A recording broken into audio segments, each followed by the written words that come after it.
প্রিয় নবী সাল্লাল্লাহু আলাইহি ওয়াসাল্লাম যখন মেরাজে যাবেন তখন আল্লাহ তাআলা সমস্ত নবী রাসূলদেরকে ইব্রাহিম খলিলুল্লাহ, মুসা কালিমুল্লাহ, আদম সফিউল্লাহ, ঈসা রুহুল্লাহ, দাউদ খলিফাতুল্লাহ, ইসমাইল জবিহুল্লাহ, সমস্ত নবী আম্বিয়াগণ বাইতুল মুকাদ্দাস শরীফ ওই মসজিদের মধ্যে সবাই এসে সমবেত হয়েছেন।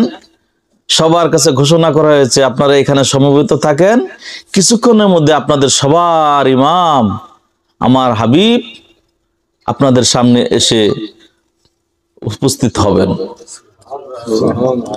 সমস্ত নবী রাসূলগণ যে যেখানে আছেন, সমস্ত রওজা পাক থেকে জান্নাত থেকে যে যেখানে ছিলেন সবাই এখানে আগে থেকে হাজির। এখন আমাদের ইমাম আসবেন। এমন একটা মহা সম্মেলন, এই সময় যেখানে নবী রাসূলগণ উপস্থিত 1,24,000 যেখানে নবী, 1,24,000 নবী, এটা কি কোনো যেমন তেমন মাহফিল? ওই মাহফিলের মধ্যে উপস্থাপক হলেন সাইয়্যিদুল মালাইক জিবরাইল আলাইহিস সালাম। তিনি উপস্থাপন করতেছে, এক একজন নবীকে ডাক দিয়ে বলে, ইয়া আদম সফিউল্লাহ আবুল বশর, আপনি আসেন, আপনার সন্তানদের উদ্দেশ্যে আপনি কিছু কথা বলেন। তখন আদম সফিউল্লাহ বলতেছেন, উপস্থিত মোবারক হাজিরিন, আজকে আপনারা একথা জানেন আমি আপনাদের পিতা, আমি আপনাদের আব্বা। আমাকে আল্লাহ পাক নিজ হাতে বানাইছেন, নিজে কুদরতি হাতে বানাইয়া সাথে সাথে আমাকে জান্নাতে দিয়ে দিচ্ছেন। আমার মাধ্যমে আল্লাহ পাক নিজের কুদরত সর্বপ্রথম প্রকাশ করছেন।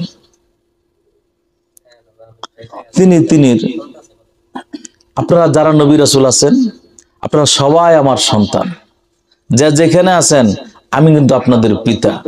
বলেন তো এটা দিয়া তিনি কি বুঝাইতে চাইলেন? আপনারা যে যত বড়ই হন আমাকে আপনারা মাইনে চলেন, আপনারা সম্মান করবেন, কারণ আমি আপনাদের আব্বা। এটা আমি মুখরোচক গল্প কিতাবের কথা, মেরাজুন নবী কিতাবের মধ্যে এই আলোচনাটা আছে। কতক্ষণ পরে ডাক দিলেন নূহ আলাইহিস সালামকে, ইয়া নূহ আসেন, আপনি কিছু কথা বলেন। তিনিও আসলেন। তিনি এসে বললেন, ও পয়গম্বরগণ, আল্লাহর নবীগণ শোনেন, আমাকে আল্লাহ পাক জামানার মধ্যে সর্বপ্রথম রাসূল বানাইছেন। পৃথিবীর মধ্যে সর্বপ্রথম রাসূল আমি। সুতরাং প্রথম কাজটা যে ভালো করবে, তারপরে যারা আছে সবার ফজিলত তার মধ্যে জমা হবে। আপনারা যত নবী আছেন, যত রাসূল আছেন, হ্যাঁ, নবীদের মর্যাদা থেকে রাসূলদের মর্যাদা বেশি, আর আমি হলাম রাসূলদের মধ্যে অগ্রগামী। সুতরাং যাদের যত ফজিলতি আছে আমি কিন্তু আপনাদের অগ্রগামী। এটা দিয়ে কি বুঝাইলো? যত নবী রাসূল আছেন আমার আপনারা মাইনা চলবেন, আমার প্রতি আপনারা বিশেষ সম্মান রাখবেন। এই কথা বলার মাধ্যমে মূল আকর্ষণ আমাদের নবীজির দিকে, নবীজিকে আকৃষ্ট করতে চাইতেছে। নবীজি যাতে তিনি প্রতি আকৃষ্ট হয়, কারণ তিনি কিছু দাবি আছে, তিনি কিছু কি আছে, দাবি আছে। আপনি একটু আমার প্রতি আকৃষ্ট হন, আমার কিছু দাবি আছে, আপনি আমার জন্য, আমার উম্মতের জন্য আল্লাহর কাছে যাইবেন, কিছু চাইবেন। ইব্রাহিম খলিলুল্লাহ তিনি কেউ বললেন আপনি কিছু বলেন। মুসা কালিমুল্লাহ বললেন, ও পয়গম্বর, আল্লাহর নবীগণ শুনেন, আমি কিন্তু কালিমুল্লাহ, আর কোন নবীর সাথে এরকম সরাসরি এরকম কথা বলে নাই। আমি আল্লাহর সাথে যত রকমের কথা আমার মন যা চাইছে সব বলতে পারছি। আমি কালিমুল্লাহ, এই কথাটা খেয়াল রাখেন। এই কথা দিয়ে সমস্ত নবীদের তিনি আকৃষ্ট করতে চাইলেন, বিশেষ করে আমার নবীকে তিনি আকৃষ্ট করতে চাইলেন। দেখি যদি তিনি আমার প্রতি একটু আকৃষ্ট হয়, আমার উম্মতের জন্য, আমার জন্য কিছু উপকার হইল। কারণ তিনি এখন মাওলা পাকের সাথে দিদারে যাবেন, ওইখানে গিয়ে আমার জন্য কিছু চাইবেন। ইব্রাহিম খলিলুল্লাহ বলছেন, শোনেন, আপনারা প্রত্যেকেই মর্যাদাবান, যথার্থই বলছেন, তবে শুনে রাখেন, আমাকে আল্লাহ বলছেন আমি খলিলুল্লাহ, আমি আল্লাহ পাকের বন্ধু। এবং আমাকে আল্লাহ পাক একটা ঘোষণা দিয়েছেন, সেটা কি? আমাকে বলা হয়েছে নবীদের পিতা। আমাকে বলা হয়েছে নবীদের পিতা। আদম সফিউল্লাহ তিনি আবুল বশার, তিনি হচ্ছেন সমস্ত মানুষের পিতা। মানুষের মধ্যে পাক না পাক কত রকম মানুষ আছে, কিন্তু আমাকে আল্লাহ পাক বলছেন আমি হইলাম নবীদের পিতা। যেহেতু আমি নবীদের পিতা, আমার সন্তানেরা কেউ গুনাহ করে না, আমার সন্তানেরা সব নিষ্পাপ। আমি হইলাম এমন এক পিতা যে সন্তানের কোনো গুনাহ নাই। তাহলে আমি কেমন গৌরব, আমি কেমন সম্মানী, আমি খলিলুল্লাহ। এবার আমাদের নবীজি জিবরাইল আলাইহিস সালাম ডাক দিলেন। সব নবীকে কথা বলার পরে সবার শেষে যে বক্তব্যটা, এটা খুব দামি না? সবার শেষে প্রধান অতিথি আমাদের নবীকে এবার জিবরাইল আলাইহিস সালাম ডাক দিয়ে বলছেন, ইয়া রাসূলুল্লাহ, এবার আপনার কথা বলার পালা, আপনি বলেন। আমাদের নবীজি বলতেছেন, ও আল্লাহর নবীগণ, আদম সফিউল্লাহ আবুল বাশার কথা সত্য, তিনি আমার পিতা, তিনি বলবেন নফসি নফসি।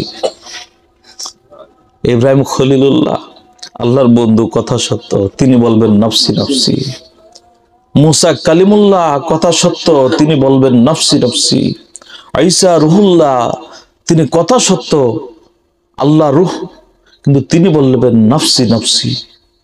সবাই যখন নফসি নফসি বলবে, আমাকে আল্লাহ পাক রাহমাতুল লিল আলামিন বানাইছেন, আমি বলবো উম্মতি উম্মতি। সবাই যখন হতাশা নিরাশায় বিপদগ্রস্ত থাকবে, তখন আমি সবাইকে আমি একমাত্র আশার আলো দেখাবো। আমি সবাইকে সর্বপ্রথম নাজাতের সাহস দিব। আমার কাছে বিজয়ের পতাকা থাকবে, আমার কাছে নাজাতের পতাকা থাকবে। আমার কাছে আশা রাখ পর্যন্ত কেউ কোনোদিন কোনোভাবেই তাদের নাজাতের আশা করবে না। আমার কাছে আসলে তারা নাজাত পাবে, আমার কাছে আসলেই আপনারা মুক্তি পাবেন, আমার কাছে আসলেই আপনারা সান্ত্বনা পাবেন।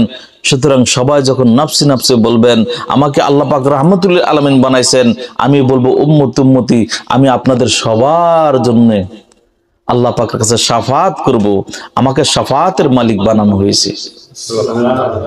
সব নবী যখন সবাই যখন নফসি নফসি বলবেন, আমাকে আল্লাহ পাক রাহমাতুল লিল আলামিন বানাইছেন, আমি বলবো উম্মতি উম্মতি। আমি আপনাদের চিন্তা করব, আমি আপনাদের নাজাত দেখাবো, আমি আপনাদের সাহস দিব, আমি আপনাদের নিরাশা থেকে আলো দেখাবো, অন্ধকার থেকে আলোর দিকে নিয়ে যাব, আমি আপনাদেরকে শান্তির দিকে নিয়ে যাব। আমার পতাকা যারা আসবে সবাই শান্তির মধ্যে থাকবে। আমাকে আল্লাহ পাক নিজ মহাব্বতে, নিজ প্রেমে, নিজ ইশক দিয়ে আমাকে আল্লাহ পাক হাবিবুল্লাহ বলেছেন। হাবিবুল্লাহ মানে এই আমি আল্লাহ পাকের আশিক এটা না, এবং আল্লাহ আমার জন্য আকৃষ্ট হয়েছেন, আশিক হয়ে গেছেন। আমার কাছে সব নবীগণ, সমস্ত জগৎ আমার কাছে আকৃষ্ট হবে, এটা আল্লাহ পাক চায়। এবং আল্লাহ পাক এই ওয়াদা দিয়ে রেখেছেন, যারা আমার প্রতি আকৃষ্ট হবে, আল্লাহ তাদের প্রতি আকৃষ্ট হবেন। ইউহিব্বুকুমুল্লাহ। একথা শোনার পরে হযরত ইব্রাহিম খলিলুল্লাহর আবেগ ধরে রাখতে পারে নাই। তিনি কথা বলার সময় কিন্তু আগেই শেষ হয়েছিল। যখন আমাদের নবীজি কথা বলতেছিলেন যে আমার প্রতি যারা আকৃষ্ট হয়, আল্লাহ পাক তাদের প্রতি আকৃষ্ট হবেন, ইব্রাহিম খলিলুল্লাহর আবেগ ধরে রাখতে পারে নাই। সাথে সাথে তিনির চেয়ার থেকে ওইটা দাঁড়াইয়া গিয়া আমার নবীজির সামনে গিয়া দুই হাত দিয়ে নবীজিকে জাবরায় দিয়ে বলছে, ও আমার সন্তান, আমি ভাগ্যবান আপনার মতো সন্তান পেয়ে। আপনার মতো এত সুন্দর কথা, আপনার মতো এত বড় কথা, আপনার মতো এত শক্তিময় কথা আর কেউ বলতে পারে নাই, এত উত্তম কথা আর কেউ বলতে পারে নাই। নিশ্চয়ই নিশ্চয়ই অবশ্যই অবশ্যই আমাদেরকে আপনি নাজাত দিবেন, নিশ্চয়ই অবশ্যই আপনি আমাদেরকে নাফসি নাফসি অবস্থায় আপনি আমাদেরকে আল্লাহ পাকের কাছ থেকে শাফাত করে নাজাত দিবেন। আপনার মতো পূর্বেও কেউ কল্যাণময় ছিল না, আপনার মতো পরেও কেউ কল্যাণময় হবে না।